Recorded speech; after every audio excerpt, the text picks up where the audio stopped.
The many worlds interpretation lives inside legitimate physics as one serious reading of the quantum equations. Burt's own leap that a meditating mind can reach across these branches and draw a skill from a parallel self lives in the domain of imagination, visualization, and meditation.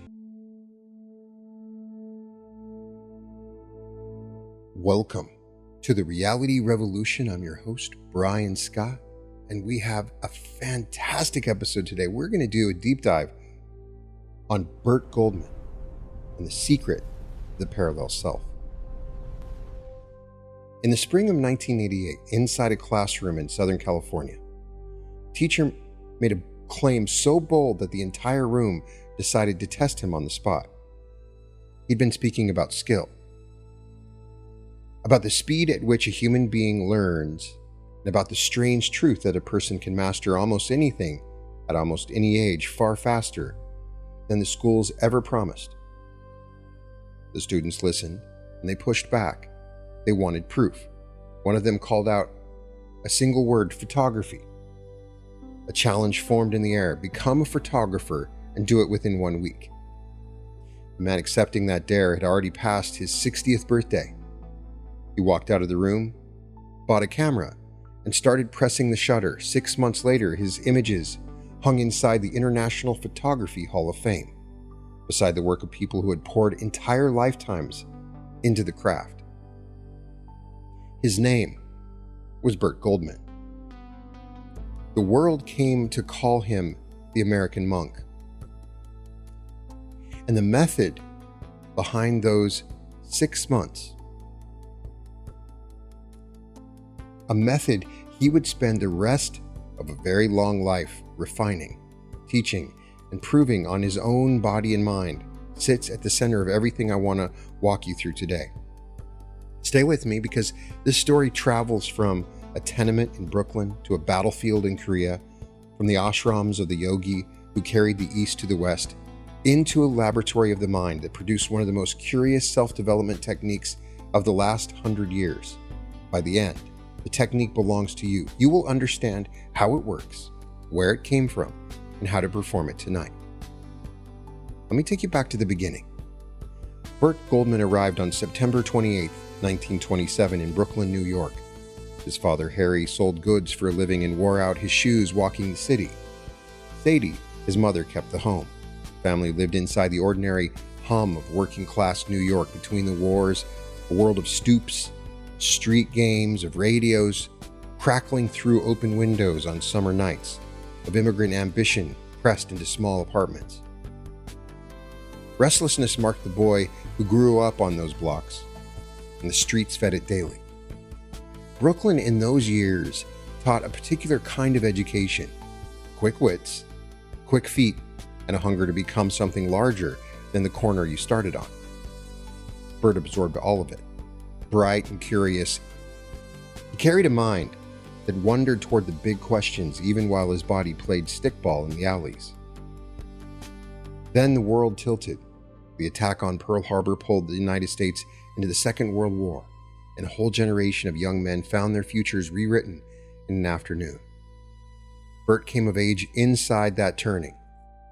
When the next conflict opened on the Korean Peninsula, he served, and the Army carried the Brooklyn boy across an ocean to a place that would redraw the entire map of his life. War shaped him the way it shapes everyone who survives it. Yet the moment that mattered most happened away from the fighting. Somewhere in Korea, far from home, Burt met a mystic. The details survive only in fragments, told across decades by Burt himself. Picture a young American soldier oceans away from Brooklyn, crossing paths with a holy man, a figure schooled in the inner traditions of the East, someone who spoke of the mind the way an engineer speaks of a machine, with precision and confidence, and the calm authority of a person who had tested every claim personally. That meeting opened a door inside Burt that stayed open for 70 years. Consciousness, the mystic explained, is something a person can train, direct, and deepen. He described states of mind beneath the ordinary waking chatter, quiet floors of awareness where perception sharpens, the body heals, and the imagination gathers a strange new authority. To a young man raised on Brooklyn pragmatism, these ideas arrived with the force of revelation. Burt left Korea carrying a question that would organize the rest of his existence. How far can a trained mind actually reach? Home looked the same when he returned. The streets had stayed put. His own face in the mirror had stayed familiar. Inside, though, a compass had swung toward a new magnetic north, and he set out to follow it. Back in the United States, the inner compass led Burt to one of the towering spiritual figures of the 20th century, Paramahansa Yogananda. Yogananda had traveled from India to America decades earlier and introduced an entire generation of Westerners to yoga, meditation, and the science of self-realization. His book, Autobiography of a Yogi, passed hand to hand across the country and around the globe, carried by seekers, artists, and inventors alike. Steve Jobs read it again and again across his lifetime and arranged for a copy to reach every guest at his own memorial. That single detail tells you the scale of Yogananda's work. Burt entered the orbit of Yogananda's organization, the Self-Realization Fellowship, and committed himself to the disciplined inner life of a monk. Hours of meditation filled his days. The breath, the spine, the subtle currents the yogis describe, he studied all of them. For a meaningful stretch of his youth, this Brooklyn native lived the life of renunciate inside a Western body and a New York temperament. His fellow students handed him the name that would follow him forever. Watching the New Yorker pursue the inner path with such sincerity, they began calling him the American monk. The title fit perfectly. It captured the blend at the heart of the man. The worldly directness of Brooklyn fused with the contemplative depth of the East. A monk, yes, though one who would later wear a sport coat, crack jokes, and pick up a camera on a dare. Those monastery years built the foundation beneath everything that followed. Deep states, the Korean mystic had described, became familiar territory. Burt learned that the mind taken below its surface noise becomes a workshop, and he carried that knowledge straight into his next decisive encounter. During the 1960s, a self-taught researcher from Laredo, Texas, named Jose Silva, began publishing a system that would ripple across the personal development world for generations. Silva had spent years studying the human mind, hypnosis, and brainwave states, working first with his own children and then with thousands of students. Out of that work, he built a structured, repeatable method for guiding a person into the alpha level, the relaxed, receptive brainwave state that sits between ordinary waking awareness and sleep, and for using that state deliberately to solve problems, improve health, sharpen intuition, and reshape behavior. The Silva Method spread across the globe. Millions of people moved through its courses, and among all the instructors who ever taught it, one rose to the very summit. Burt Goldman became Silva's protege, and in time the world's leading instructor of the Silva Method alongside Jose Silva himself. He co-authored a foundational text, The Silva Mind Control Method of Mental Dynamics, a book translated into more than 10 languages and read by seekers on every continent, city after city, country after country. Burt stood at the front of seminar rooms, guiding ordinary people down into the alpha state and showing them what waited there. Here the two great streams of his life joined. From Yogananda came the ancient depth of the Eastern meditation.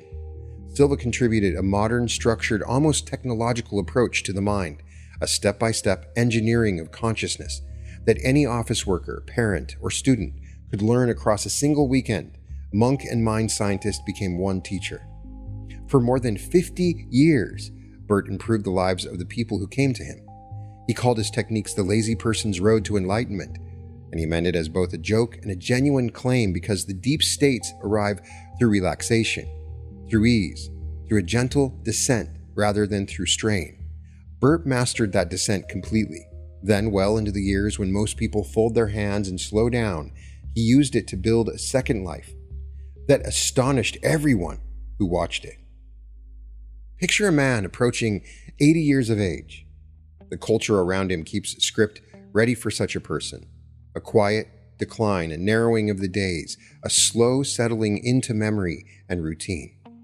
Burt Goldman read that script and chose a different one entirely. painting came first. Working from his own meditative methods, self-taught and free of any classroom, he produced more than 200 canvases across roughly a decade.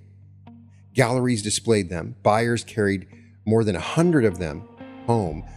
Burt pioneered a personal style he called energized art, infusing each canvas with the same focused intention he had spent decades teaching others to cultivate. Convinced that a painting could carry energy toward the person who received it, stirring action and healing in the one who hung it on a wall. Burt's one of the main influences I have for my own art. His art is amazing. Photography followed. Born on this famous one-week dare and crowned by the Hall of Fame within months, an original approach took shape under his hands, a method he named mirage photography, building images that existed in his imagination before they existed on film. Music came later. He sat down at a piano in his 80s and taught himself to compose and play, crediting the skill to the same internal process, the very method he laid out for his students. Books kept arriving, programs kept taking shape, stages around the world kept welcoming him. Burt treated age as an invitation to begin again, and he repeated that invitation to anyone who would listen. Now, every teacher of mind power makes large promises. What set Burt apart was the evidence stacked beside him. The canvases, the framed photographs, the recorded music, the published books, all of it produced after 70. He had become his own laboratory, testing his ideas on the one subject he trusted most, himself, while the results hung on the gallery wall for the public to examine. Behind every one of those achievements stood a single technique. For years, he had carried it under an earlier name, Parallel Dimension Quest, which he later simplified for the world. He's the one that called it quantum jumping. Word of Burt's second life spread well beyond his seminar rooms. In his final decade, he partnered with the online education company Mind Valley, and his teachings reached an audience in the millions across more than 100 countries. Students from every continent watched a man in his 80s paint, photograph, compose, and write, and they drew the plain encouragement from it, the capacity to grow and create, run the full length of a human life. Burt leaned into the message with delight. He framed age as an open invitation, a doorway standing wide for anyone willing to walk through it. And he backed the claim with his own calendar. Past 80, he was launching programs, planning seminars, and sketching the next decade of projects. He spoke openly of the work he intended to create at 90, treating each birthday as a fresh starting line. His energized art carried the same spirit into the physical form. Burt had spent years teaching people to charge water and objects with focused intention, and he turned the same process toward his canvases, pouring deliberate energy into each painting, offering the finished work as something that could stir action and healing in whoever received it. Buyers responded, and his paintings traveled into the homes of his fans around the world. A warmth and a humor through how he carried all of it. Burt described his methods as the lazy person's road to enlightenment, grinning at his own phrase, because the deep results he taught arrived through relaxation and play rather than struggle. He invited people to hold their goals lightly, to experiment, to treat the whole adventure of self-creation as a source of joy. That blend, serious depth wrapped in genuine lightness, became his signature, and it drew people toward him across the decades. Underneath the paintings, the photographs, the music, and the global following sat the single repeatable technique that produced them. Burt had built a clear, teachable path into the parallel self, and he wanted the whole world to walk it. Quantum jumping rests on a particular picture of reality. And here, the Brooklyn pragmatist surprises you because he reached for the strangest frontier of modern physics to explain himself. In 1957, a young physicist named Hugh Everett proposed an interpretation of quantum mechanics that has occupied scientists ever since. The mathematics of the quantum world describes particles existing in multiple states at once, a shimmer of possibilities right up until the moment of measurement. Everett offered a radical reading of what happened at that moment. Rather than the possibilities collapsing into one, he suggested every possibility becomes real, each playing out in its own branch of reality. The universe forever divides into parallel versions of itself, a vast and growing tree of worlds Physicists call it the many worlds interpretation. Burt seized this idea and ran with it further than most physicists ever would, pointing to thinkers such as Michio Kaku, Neil Turek, and Alan Guth. Scientists wrestling seriously with multiverse models, he drew a conclusion that thrilled him. If infinite parallel universes exist, then infinite versions of you exist as well. Sit with the size of that claim. Somewhere, the argument runs, a version of you mastered the violin as a child and plays in concert halls today. Elsewhere, another you built the business, wrote the book, healed the body, found the love, and gathered the wealth. Every path you once imagined taking, every talent you set aside, every dream you filed away for later, each one is being lived right now by a self who shares your face, your name, and your essential spark, a self who simply made different choices and walked a different road. Burt called that self your twin self, your doppelganger, the parallel you who already holds the very thing you reach for. The many worlds interpretation lives inside legitimate physics as one serious reading of the quantum equations, Burt's own leap that a meditating mind can reach across these branches and draw a skill from a parallel self lives in the domain of imagination, visualization, and meditation. Burt understood this clearly. He cheerfully described his own technique as a little wacky. He welcomed a light, experimental, even skeptical attitude in his students for a clear reason we will reach shortly. Whether the parallel selves exist as literal physical beings or as living symbols generated by your own deep mind or information in the quantum field, the practice produces the same effect. It hands your imagination a vivid, emotionally charged target, and it pulls your present self toward that target with steady, powerful force. Burt's gallery walls make the practical case all on their own. The mechanism can stay a mystery while the realities stay real.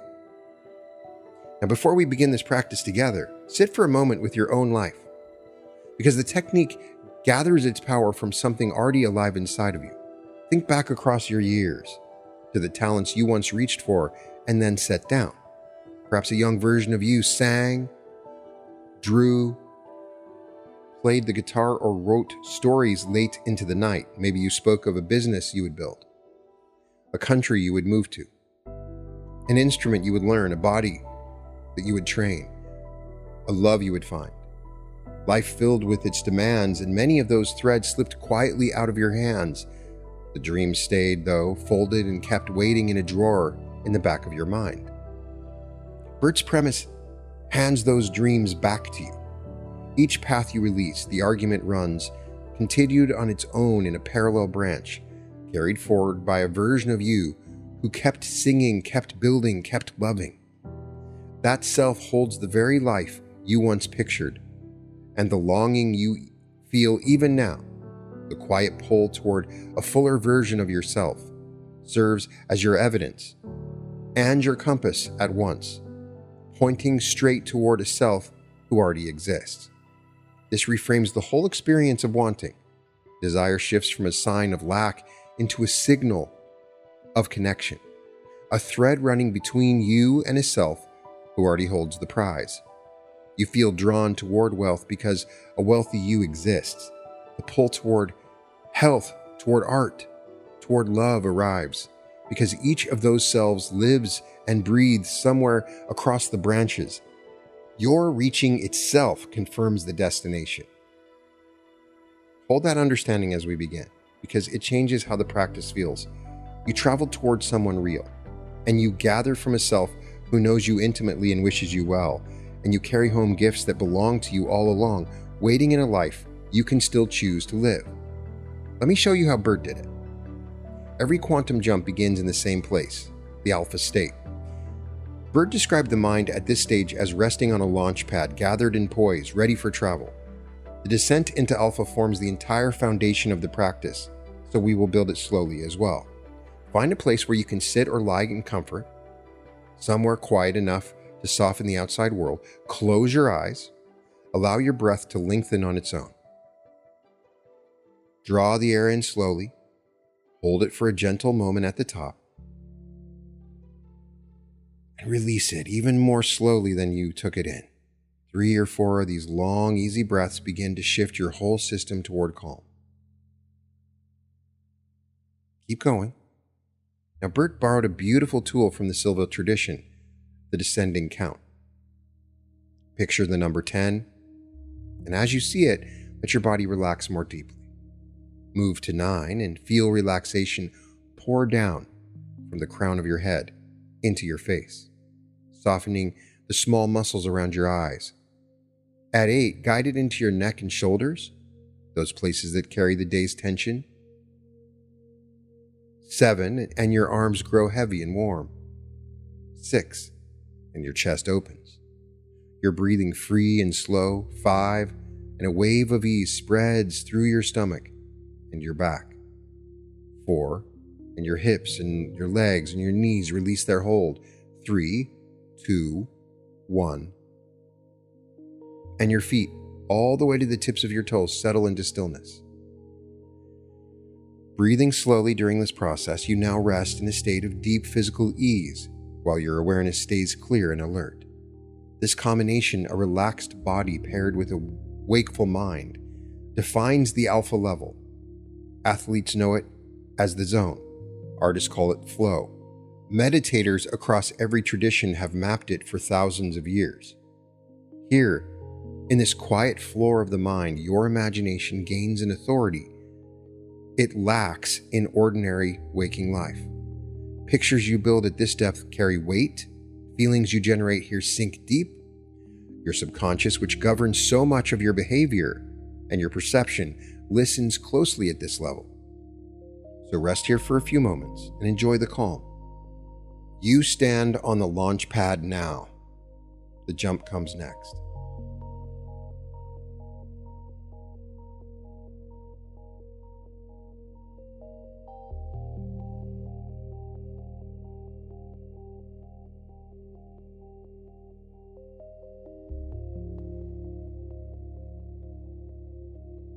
Your body still,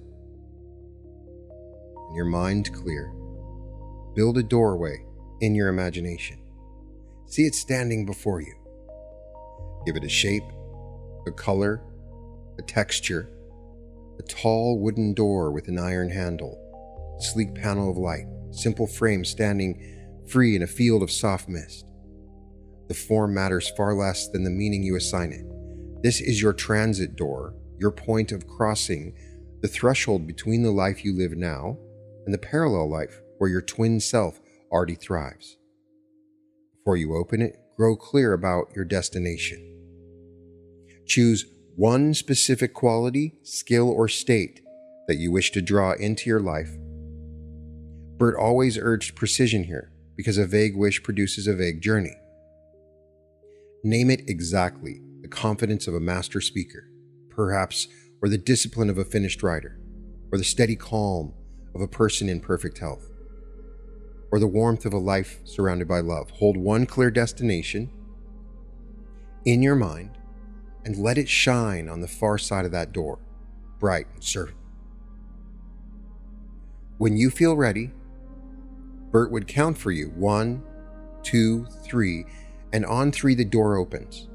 Step through, or leap through, whichever feels natural. Cross the threshold. You arrive now in the world of your twin self. On the other side of the door waits a version of you who has already become the very thing you seek. Take a moment to find them. See the space they live in, their home, their studio, their office, their stage, wherever this parallel you spends the days. Notice the details. Soft light fills the room, objects surround them. Let the scene assemble itself. Allow it to arrive rather than forcing it. Burt often reminded his students that this is a waking dream, and a daydream flows best when you let it play. Now observe your twin self closely. Watch how they carry their body, study the expressions on their face, the ease across their shoulders, the light in their eyes. Feel the atmosphere around them, the confidence, the peace, the mastery that radiates from a person that has already arrived where you long to go. This self shares your deepest nature. The spark inside them is your spark. They simply walked a road you can still choose. Approach them. Speak with them, if you wish. Burt encouraged a real conversation. So ask the questions that matter most to you. How did you achieve this? Which understanding still waits for me to grasp it? What filled your ordinary days? Which beliefs did you hold about yourself? Then grow quiet and receive the answers. They may arrive as words, as images, as a sudden knowing, as a feeling that washes through you. Welcome whatever comes, and trust the material your deep mind offers here, because it rises from part of you, wiser than your daily thoughts. Spend as long as you like in this exchange. Your twin self has all the time in the world for you, and so do you.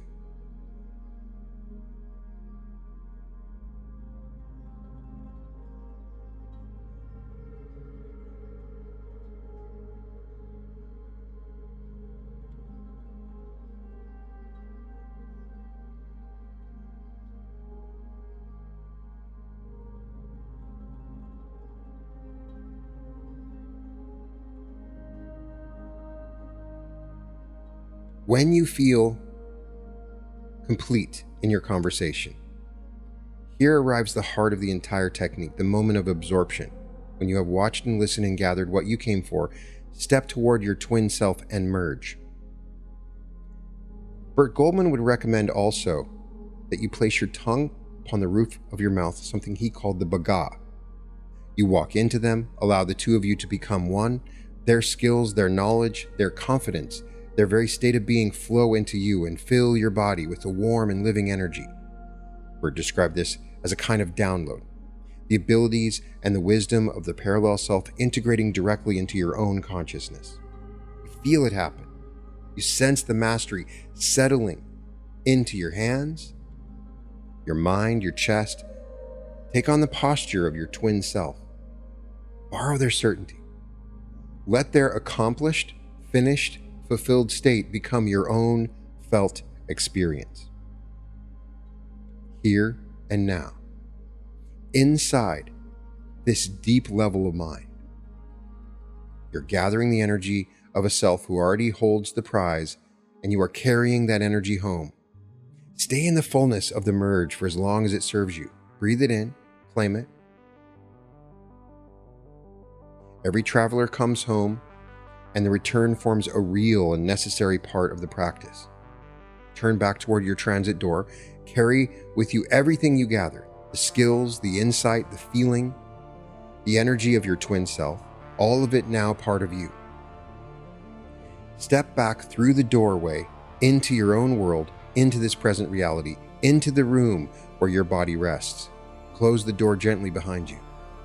Give yourself a few quiet moments to let everything settle.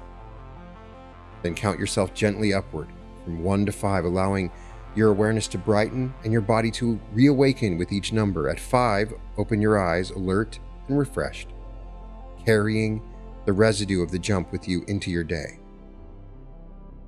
1, 2, 3, 4, 5.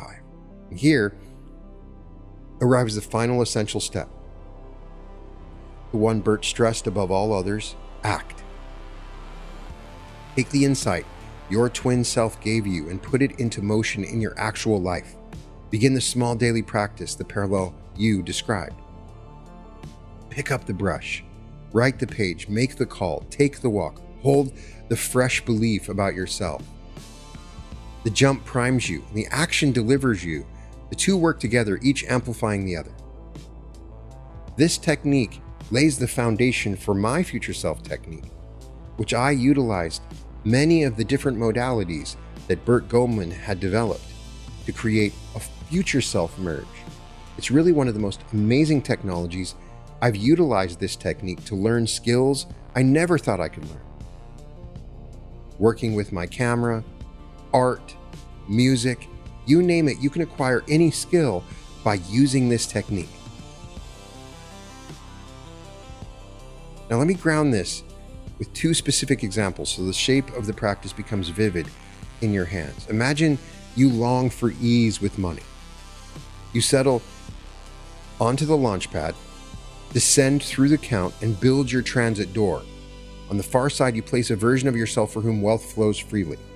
A self who opens the mail with a smile, who gives generously, who moves through the day with the relaxed posture of a person whose needs are met many times over.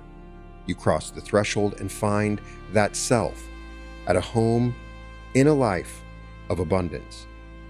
Watch how they sit, how they breathe, how they speak about money with warmth rather than worry. Ask how they arrived here and listen closely. Then you merge and you feel your financial ease pour into your chest and settle there as a steady, grounded calm. You return. You open your eyes and you carry that calm into a single concrete action, a budget reviewed with confidence, a bold offer sent, a generous gift given freely. The feeling leads and the action follows. Now imagine you long for confidence before an audience. The same launch pad, the same count, same door. This time on the far side stands the speaker you wish to be. Easygoing on stage, delightful in the room, words arriving in perfect order. You study that self closely, feel the warmth they radiate toward a crowd, and notice how their breath stays slow even with every eye upon them. Ask how they made peace with the spotlight. Then you merge, taking on their steadiness, their delight, their command. Back in your own day, you rehearse one talk from inside that borrowed certainty, and the certainty grows roots. Each journey follows the identical pattern. Relax, cross, meet, merge, baga, return, and act. The destination changes, the architecture holds firm. Now I want to share the subtler teachings Burt wove through the practice, because those refinements separate a casual experiment from a life-changing discipline. First, Burt urged a curious, playful lightness towards the outcome. This surprised many of his students who arrived gripping their desires with white knuckles. Burt taught a gentler grip. Hold the goal loosely. Treat each jump as an experiment worth running with genuine interest in the result, yet freedom from desperation about it. A real principle operates here. Tension and craving constrict the mind, while ease and openness expand it. Inside the meditative state, you release judgment and let images flow freely, and that very freedom allows the deeper material to surface. The lighter your hold, the more readily reality rearranges itself around your vision. Burt even welcomed a dash of skepticism in his students, precisely because a skeptic stays relaxed and holds the outcome loosely. In a relaxed mind, quantum jumps with ease. Second, Burt taught repetition. He freely shared that he met his own twin self many times before the full effect took hold. A single jump plants a seed, repeated jumps grow into a tree. Return to your twin self again and again. Each visit deepens the connection, sharpens the imagery, and strengthens the fresh identity you are building. Make it a regular practice rather than a one-time event, and the results compound over weeks. Third, Burt's whole method rests on a principle the ancient teachers and the modern manifestors both describe. You experience the reality of who you are being. Burt sometimes pointed to the law of resonance, the idea that reality answers your state of being rather than your wishing. The universe responds to what you are, to the identity you carry, to the frequency you hold. Quantum jumping operates at exactly this level. It changes who you're being. You step through that door as a person who longs for mastery, and you return as a person who embodies it. Wishing reaches toward the prize from a distance while being already holds it. That shift from longing into embodiment forms the true engine of the entire practice. Look back at Burt's own life through this lens. He stepped through the door and met the painter he could be, then returned and filled 200 canvases. Crossing again, he found the photographer and walked into the Hall of Fame. A third journey introduced him to the musician, and he sat down at the piano with fresh hands. Each time, he changed who he was being, and his reality reorganized itself to match. The gallery walls testify to his methods, and so do the published books and the recorded music. I recommend every book that he wrote. They're fun to read, and you get a lot of his wisdom, all self-published. They're amazing. Set aside a moment the question of whether infinite physical worlds exist, because I know there are some of you that are still questioning whether or not that's real. The practice still reaches you, and it helps understand why. It doesn't have to be real. Your subconscious mind responds to vivid, imagined experience, much the way it responds to lived experience. A scene built in deep relaxation, rich with feeling and sensory detail, registers as real instruction to the deeper layers of the self. When you rehearse a skill in the alpha state, you lay down genuine pathways toward that skill. Embody confidence in imagination, and you train your nervous system in the felt sense of it. Then carry that training into the room. Athletes have used exactly this kind of mental rehearsal for generations, and the performance gains show up on the field and the court. Quantum jumping takes that established power of mental rehearsal and wraps it in a story that makes imagery effortless and emotionally alive. The twin self gives your mind a clear character to inhabit. A transit door lends the practice a ritual shape that signals depth and meaning, and the merge supplies an emotional climax that stamps the whole experience into memory.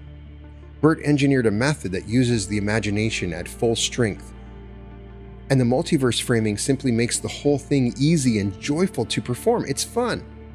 So you may hold the parallel worlds as literal truth, as living metaphorical truth, or as an open and delightful question, and the practice still serves you fully in every case.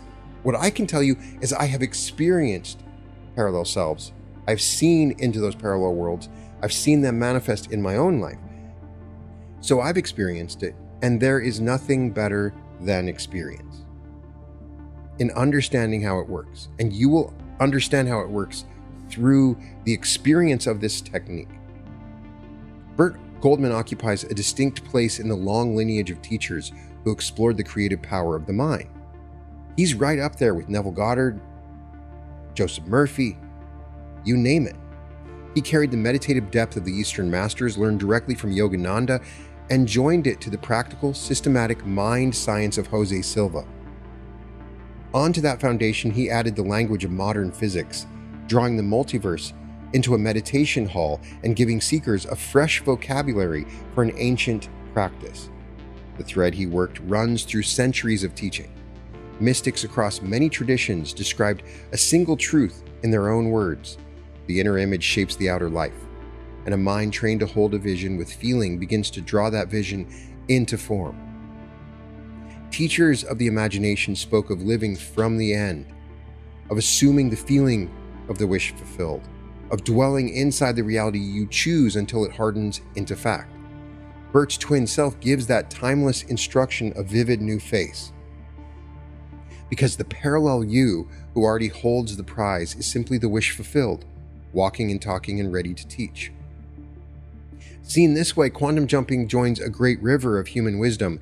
It echoes the visualization of the athletes, the assumed identity of the actor who becomes the role, the future self a coach asks you to picture. The end state the meditator rests inside. Burt gathered these currents, gave them a clear structure, wrapped them in the wonder of the multiverse, and handed the whole package to anyone willing to relax and imagine. He proved it on himself first. A man who paints 200 canvases, walks into a photography hall of fame, and composes music in his 9th decade has earned the right to describe the method. The lineage runs through him, and now, through this practice, it runs toward you. Burt Goldman lived to 92 years of age. He passed in May of 2020, having spent more than half a century guiding people into the quiet floors of their own minds. Behind him, he left a family, a library of books, a body of art, a catalog of recorded teachings, and a worldwide community of students who carry his work forward to this day, including me. Consider the full arc of it. A boy from Brooklyn tenement, son of a traveling salesman, met a mystic on a Korean battlefield and resolved to discover how far a human mind could reach. Years at the feet of one of the great yogis of the age followed, rising through the ranks of one of the most influential mind power systems ever devised. He became its foremost teacher. And then, in the decades when the world expected him to fade, he reached across the boundaries of his own imagination and drew back the talent of Selves he had only dreamed of being, making those dreams visible, frameable, audible, and real. That art carries a message for larger than any single technique. Burt Goldman spent his life demonstrating one idea with his whole being. The self you long to become already lives inside the field of your own possibility, fully formed, waiting for you to reach it. The painter, the writer, the healer, the lover, the wealthy, and the free version of you, each one stands on the other side of a door you can open whenever you choose to sit, breathe, descend, and cross. You hold that door now, along with the count, the threshold, the meeting, the merge, the return, and the daily action that seals it. The whole practice belongs to you. The same practice that carried a Brooklyn boy into the Hall of Fame. A new jump waits for you now. Somewhere, across that threshold, a version of you already lives the life you picture in your quietest, most honest moments. That self knows the way and has been waiting for a long while for your arrival. All that remains is for you to relax, build the door, and step through. Before we go, I want to invite you to join the Reality Revolution community. You can find the link in the description at skool.com, skool.com/Reality Revolution. I have weekly group coaching sessions and exclusive content that you can't find anywhere else, where we go deeper on quantum jumping and the techniques that Burt Goldman taught. Join me. Look forward to meeting you and helping you to achieve your true dreams. I'd love it if you checked out my art, the art that was influenced by Burt Goldman himself, utilizing the same techniques of Burt Goldman. You can check out thousands of pieces of art that I've created inspired by Burt. You can find it at www.newearth.art. I'm sending all my love, all my light to everyone listening, and welcome to the Reality Revolution. There's a version of your life where everything you've been reaching for arrives, where the money flows, where love opens, where your body heals, where every step carries the frequency of the self you were always meant to be. That life exists, and the path to it has been 8 years in the making. This July, the Reality Revolution comes home to Anaheim. 3 full days of teaching, meditation, and timeline activation. 9 complete sessions designed to move you from the life you're living to the life that is waiting. Activate your pineal gland, meet your higher self, quantum jump into your greatest timeline, enter the bliss body healing state, step into the flow of large sums of money, open fully to love, shift into a higher density new earth. Friday night, the community celebrates together. Saturday evening, a special appearance from Daryl Anka. And by Sunday evening, you walk out as the version of yourself your future self has been waiting for. I knew I had to be in the room, because it's different from like listening to the meditation videos online. It was really getting into yourself and how you feel and your timelines. It's time at the event, and it really is. It's wonderful. So I would highly recommend to anyone, if you get the opportunity to do it, absolutely do it. It really is amazing. The Reality Revolution live in Anaheim, July 24th, 25th, and 26th at the Hilton Anaheim. 3 days that will change the trajectory of your life. Early bird pricing is available now. Claim your seat at www.brianscottlive.com/Anaheim.